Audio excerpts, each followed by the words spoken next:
You might be wondering whether a minister who adds a religious phrase or an extra title while taking the oath has actually violated the Constitution, and whether that detail matters for your UPSC answers. By the end of this video, you will be completely clear about what the law requires, what counts as a fatal mistake, and what the usual remedies are. We will keep things simple and build step by step, starting from the exact text in the Constitution and moving to real cases and practical rules. First, picture the oath like a short contract the Constitution asks every minister to make before taking office. Article 164, Clause 3 is the rule that makes this mandatory. Before entering office, a minister must take the oaths of office and secrecy. The forms for those oaths are not suggestions.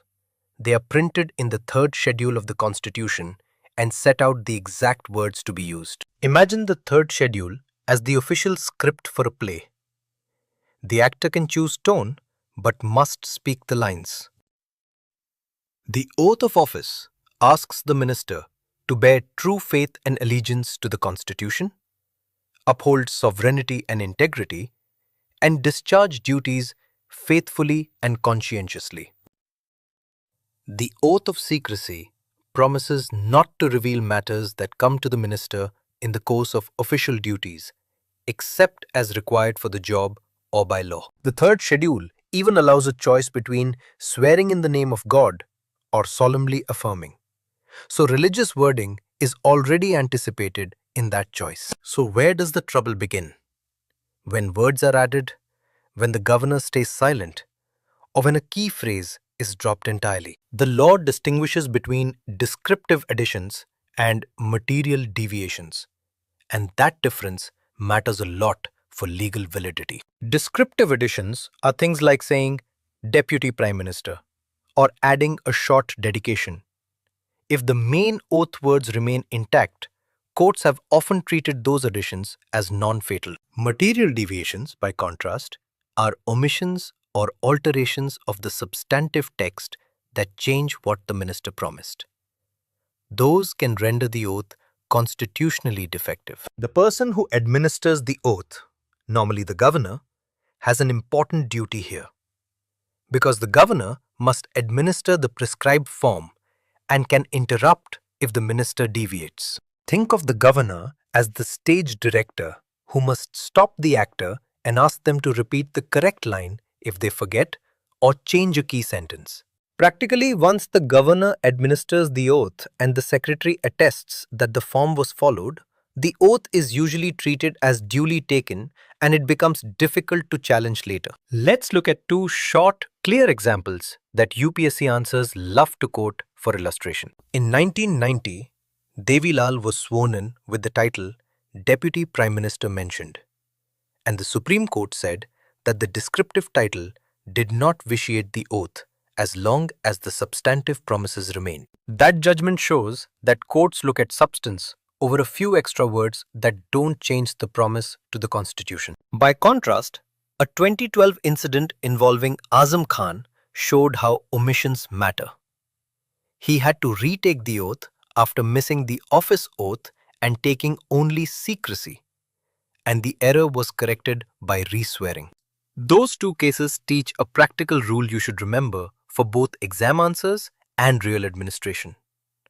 Descriptive flourishes are usually not fatal, but missing or altered core wording is a problem and must be fixed. What are the remedies when things go wrong on oath day? The simplest and common remedy is to re-administer the correct oath at the earliest opportunity after the mistake is identified, and to record the corrected administration properly. Administrative etiquette helps prevent problems. Secretariats should prepare the exact text. The governor should be alert to any deviation, and the secretary must attest precisely what was said. For your UPSC answers, you should frame the issue as constitutional requirement, governor's duty, legal effect of deviation, and remedial measures. That structure scores clarity and depth. This concept is very important for your exams because questions may ask about separation of powers, the role of the governor, or the sanctity of constitutional forms in mains and interviews. Remember to link the doctrine to federal practice. The governor's vigilance protects constitutional sanctity and prevents later legal doubts that can create political instability. Now let us break the whole topic into 3 quick, memorable chunks for your answer writing. Chunk 1. Article 164(3) plus 3rd schedule set out the required oaths and their exact substantive wording. Chunk 2. The governor must administer the oath in the prescribed form and can interrupt to ensure correct recitation, with attestation by the secretary lending practical finality. Chunk 3. Descriptive additions are generally non-fatal if the substantive oath is intact. Material omissions or changes must be remedied by reswearing and proper record keeping. As an exam tip, mention a real example. Devi Lal for the descriptive deviation and Azam Khan for retaking the oath, to show you understand how courts and administrations treat these issues. Quick recap. Constitutional text matters. The governor enforces the script. Substance beats style. And administrative safeguards fix procedural slips. If you are answering a UPSC question, conclude by noting the practical significance. Wrong oaths can create doubt that harms governance, and reswearing is the usual fix. And towards the end, we will understand a key idea that most UPSC aspirants miss: the interplay between textual sanctity and practical finality once the governor and secretary have acted. To finish, keep your answers crisp. Cite Article 164(3) and the 3rd schedule, explain governor's duties, give the 2 short examples, and state the remedy of reswearing. You are doing the right thing by drilling this topic because it connects constitutional text, administrative practice, and judicial responses. All favorites for mains and interview discussions.